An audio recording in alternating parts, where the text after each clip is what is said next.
At nagbabantay po sa Senado si Sandra Aguinaldo. Sandra, good morning. Yes, Pia, inaasahan nga ngayong araw yung cross-examination dito po kay ASEC Lemuel Ortonio. Ito po yung Assistant Chief of Staff ng Office of the Vice President. Ibig sabihin po, Pia, ay inaasahan na tatanungin naman siya ng abogado ng bise. Pagkatapos naman yan, yung inaasahan din yung tinatawag na redirect kung saan maaaring magtanong naman po muli yung prosecution sa kanya. At gaya nung nakikita naman natin sa mga nagdaang witness ay magtatanong naman po kasunod niyan yung mga senador o senator judges para nga po sila rin ay makapaghingi ng paglilinaw mula dito sa witness na ito na kung inyo pong matatandaan ay naideklarang hostile witness kahapon. Kung sakali po na maagang matapos ito, ayon kay Representative Joel Chua ay naisabpina naman itong si Colonel Manaros Boransing ng Armed Forces of the Philippines at inaasahan po na naririto siya mamaya dahil kumbaga yung bile na rin ito, Pia, ng presiding officer na kailangan laging may nakaabang na kasunod na witness sakaling matapos kaagad yung testimonya nung nauna sa kanya. Isa po ito sa 3 sundalo at dating sundalo na pinasabina ng impeachment court sa hiling ng prosecution. Ayon po kay Representative Chua, inaasahan today yung pagdating din po ni Colonel Magtanggol Panopio at Colonel Adonis Badjao. Bagamat sa tingin niya ay si Boransing lamang yung posibleng maisalang sakaling meron pang oras ngayong araw na ito. A backgrounder naman po, kaya may tinatawag po na sundalo dito sa impeachment court, ay kaugnay po ito doon sa confidential fund ng Department of Education, kung saan noong nasa Kamara po ay nabanggit na rin na merong certificate na nagmula sa DepEd para sa kanilang liquidation sa COA kaugnay sa paggamit ng confidential fund ng DepEd para po sa leadership seminar. Pero kalaunan ay sinabi po ng mga sundalo sa kanilang testimonya na ang ginamit po dyan ay ibang pondo at ito po ay nagmula umano sa LGU at iba pang ahensya ng gobyerno. So yan muna, Pia, ang inaabangan dito sa Senado. At maidagdag ko pala, Pia, yung tanong mo kahapon na kung matutuloy kaya yung ruling ng impeachment court kaugnay doon sa pag-discuss ng merito umano ng magkabilang panig o yung tinatawag nating umano'y pag-violate sa sub judice rule. Pia, gaya ng tanong mo, hindi yan natuloy kahapon dahil nawala na oras pero inaasahan na naman yan today. Pia? O nga, Sandra, yun ang inaabangan kahapon pero sinabi nga ni Presiding Officer Cheese Escudero ipagpapaliban muna muli. Pero sabi niya, di ba, Sandra, sa pag-uumpisa ng trial ngayong araw, uunahin na nila yung pahayag ni Attorney Ligutan, ang kanyang manifestation bilang tugon sa nangyari noong nakaraang linggo. Tama ba? Nakaraang linggo yun, di ba, Sandra, nung siya daw ay nag-post habang ongoing ang trial tapos nagreklamo tungkol dito yung depensa.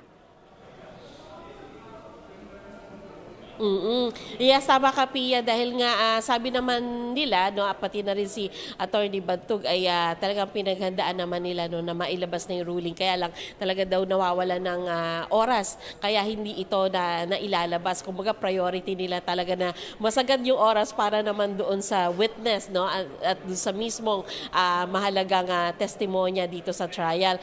Pero ganun pa man, Pia, sinabi rin naman ni Attorney Ligutan na ready rin naman siya.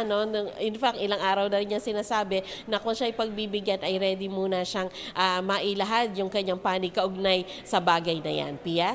Pero mukhang, Sandra, talagang itutuloy na rin yun at timing rin dahil nga kahapon ay, hindi naman ito tungkol sa mga bagay na sinabi outside of impeachment court pero nag-manifestation at tumutol muli ang depensa doon sa mga salita na ginamit ng prosecution sa kanilang pagtatapos ng direct examination. Tingin mo ba, Sandra, ito ba pwede nilang isama doon sa ruling kung ano man? Kasi sinabi ni Presiding Officer Cheese Escudero, hindi dapat ginagamit yung mga ganitong salita tulad ng nagamit na ng prosekusyon tulad ng scam or yung pagsisinungaling at iba pang mga salita.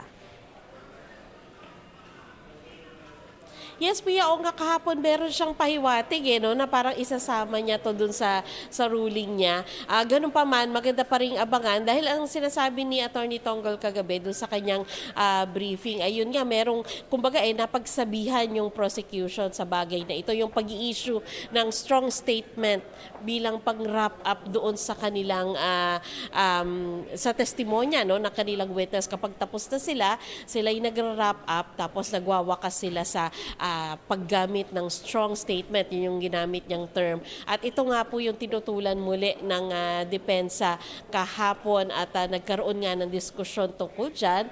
At kung iyo mapapansin, Pia, yun nanindigan din yung prosecution no, na we're calling a spade a spade. Sabi niya nga sa pangwakas na salita no, ng kanilang abogado. So yan yung aabangan natin na Pia kung ano ang magiging ruling, kung isasama ba ito ni presiding officer sa ruling niya ngayong araw na ito. Pia?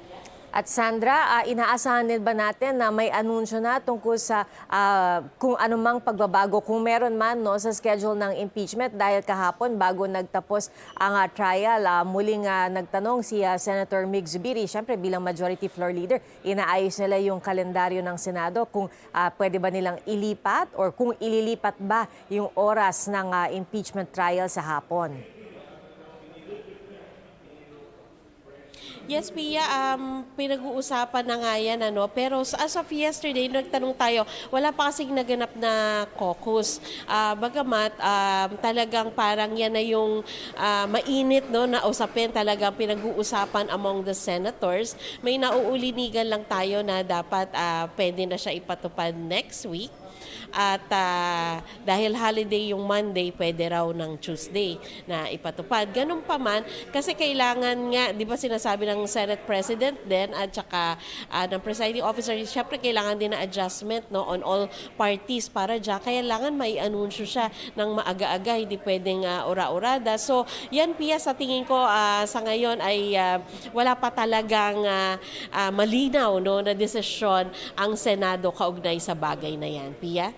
Sandra, pwede mo bang ikwento sa amin or ipaliwanag sa amin ano ba nga ang schedule ngayon sa Senado ng mga senador? Kasi noong isang araw, bago pa man mag-umpisa yung impeachment trial ng alas 10 na umaga, may mga committee hearing na, di ba? Araw-araw ba may mga committee hearing even before the trial? Tsaka, syempre, may session pa sa hapon, may mga sumasabay pa ba dito, Sandra?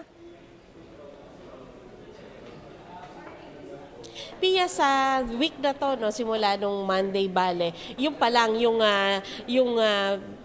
committee hearing na pinangunahan ni Senador Chis Escudero, yun lang yung sumingit ng before the trial ng 10 a.m. So far, wala pa namang naulit. Pero ang kalakaran po dito, pagdating naman po ng Huwebes at Biyernes, ay may mga hearings na po na nagaganap. Ngayon, may paalala nga uli si Senator Mig Zubiri tungkol dyan kasi magiging busy na raw sila talaga at papasok na yung usapin kaugnay sa pagpapasa ng national budget para next week, inaantabayan na nila yung pagpasok niyan. So talagang bukod dun sa hearings ng mga komite, ay papasok pa yung hearings para sa national budget. Kaya po sabi nga ni Senator Chis Escudero, bago daw talaga sila mag-rule tungkol sa change of schedule, aabangan nila yung calendar na ipapasa naman po ng Finance Committee na siyang mangangasiwa po dun sa mga hearings na ito. Pia?